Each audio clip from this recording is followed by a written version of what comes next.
everyone, and thank you for joining us for our second video in our vendor series for the 2024 University of Louisville Guitar Festival and Competition. I'm Stephen Mattingly, the festival director, and I'm joined here today by a great friend and luthier, Tim Steis, who not only builds guitars well, but also plays them phenomenally well. And you'll get to see Tim at our vendor expo here during the Guitar Festival, October 11 to 13. Tim, thanks for being with us today. Thank you for having me. Yeah, so Tim, I've known you as long as I've known you as a guitarist and a builder. Why don't you just tell us a little bit about how you got into guitar and then made that path and that journey toward luthiery? For sure.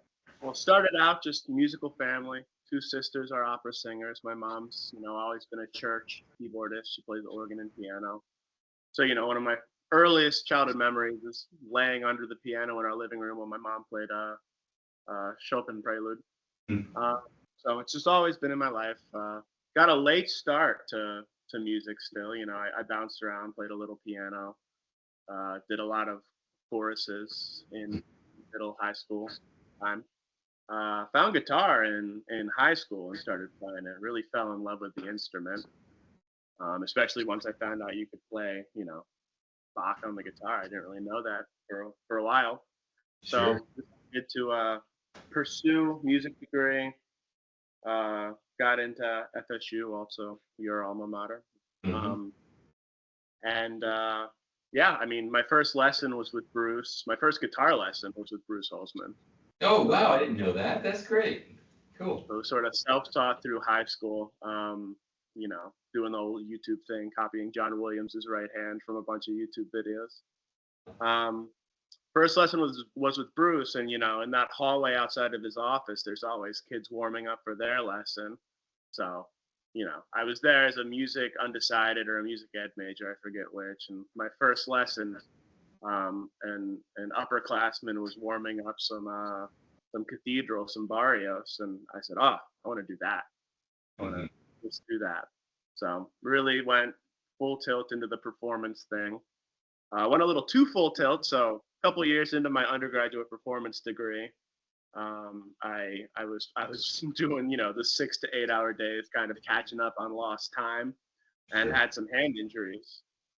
Physical therapist kind of told me I should probably take a summer off from playing guitar and do physical therapy and recover. So point in my life where I didn't really want to sit still, and I had bought a couple books on building guitars, sort of had done a cursory exploration of that side of the field, and figured, well, if I can't play for 6 months, might as well try and build a guitar. So joined a makerspace, built my first guitar.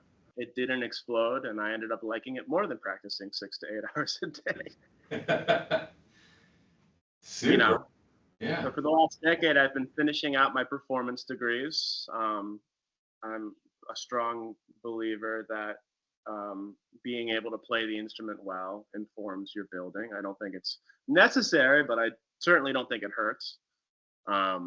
So finishing up a doctorate in performance this year, been building the whole time I've been in school. I'm finishing up numbers 47, 50 right now. So built about 50 guitars. And I guess next year I'm going to be doing it full time. Just kind of. Wow! Congratulations. That's great. Thank you, man. So the numbers are always interesting to me, is how widely varied they are from one maker and one workshop to another. Of course, depending on your shop setup and style, that whether you have yourself working on the guitar or maybe other people working with you. How many guitars are you building a year now? Yeah, so I've built, at this point, it's about a decade since I built my first guitar. And, between 2015 and 2018, that's when I had finished my master's. I built 10 guitars. I built 4 self-taught. Then I apprenticed with a luthier in Baltimore, and built 2 or 3 with him, and then 2 more in my master's without his guidance.